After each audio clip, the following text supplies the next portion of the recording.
চলো আজ তোমাদের সাথে শেয়ার করব আমি কি করে মাটন রান্না করি। আমার মাটন রান্নার ধরনটা কিন্তু একটু অন্যরকম। ভিডিওটা পুরো দেখো, তোমরাই বুঝতে পারবে।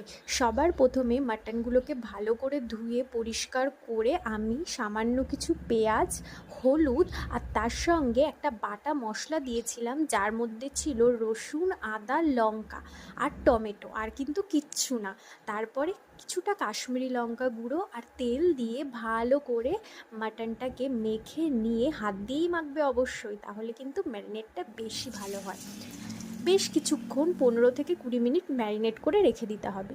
এবার কড়াইয়ে তেল গরম করে তাতে গোটা গরম মশলা, তেজপাতা ফোড়ন দিয়ে, তাতে একটু চিনি আর কাশ্মীরি লঙ্কা গুঁড়ো ফোড়ন দিয়ে আর কিছুটা পেঁয়াজ এখানে দিয়ে ভালো করে ভেজে নিতে হবে। পেঁয়াজগুলো ভাজা ভাজা হয়ে গেলে ওই সেম মশলা যেটা দিয়ে আমি মাংসটা ম্যারিনেট করেছিলাম সেই মশলাটা দিয়ে আবার ভালো করে ভেজে নিতে হবে। এবার ম্যারিনেট করা মাংসটা দিয়ে ভালো করে কষতে হবে। যত বেশি সময় ধরে মাটন কষা হবে টেস্ট কিন্তু তত ভালো হবে। তো প্রথমে ভালো করে এটাকে কষিয়ে নিতে হবে। যখন মোটামুটি কষানো হয়ে যাবে তখন আমি দুটো পেঁপের টুকরো দিয়ে দেবো। তোমরা চাইলে কিন্তু এর বেশিও দিতে পারো। আমি দুটো পেঁপের টুকরো দিয়েছি কারণ আমি মাংসটা প্রেসারে দেবো না, নর্মালি কড়াইয়ে করব।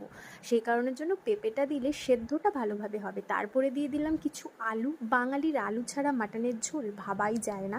আলু কিন্তু আমি ভাজিনি, যেহেতু মাংসের সাথে দিচ্ছি আর মাটন সেদ্ধ হতে অনেকটা সময় লাগে, আলু কিন্তু সেদ্ধ হয়ে যাবে। দেখো এখন অনেকটা সময় নিয়ে মাংসটা কষাতে হবে। আমার কিন্তু পুরো রান্নাটা কমপ্লিট করতে প্রায় 1.5 ঘন্টার কাছাকাছি লেগে গেছিলো। এটা কিন্তু অল্প অল্প জল দিয়ে ঢাকা দিয়ে দিয়ে অনেকক্ষণ ধরে রান্না করতে হবে, তাহলে কিন্তু মাটনটা খুব ভালো সেদ্ধ হবে। আর আলুটা সেদ্ধ হয়ে গেলে আলুটা তুলে রাখতে হবে, তারপরে আবার মাটনটা নাড়াচাড়া করতে হবে কিছুক্ষণ ঢাকা দিয়ে দিয়ে।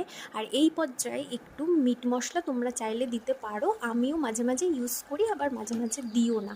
আর চর্বিগুলো দিয়ে দিতে হবে।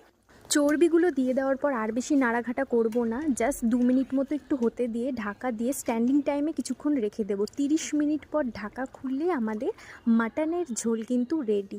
এবার এটা তোমরা চাইলে লুচি, রুটি, পরোটা, ভাত যা কিছুর সাথে খেতে পারো। আমি লাঞ্চে নিয়েছিলাম ভাতের সাথে এই রগে মাটনের ঝোল, দারুণ হয়েছিল। তোমরা কিন্তু ট্রাই করতে পারো। ভিডিওটা ভালো লাগলে লাইক করে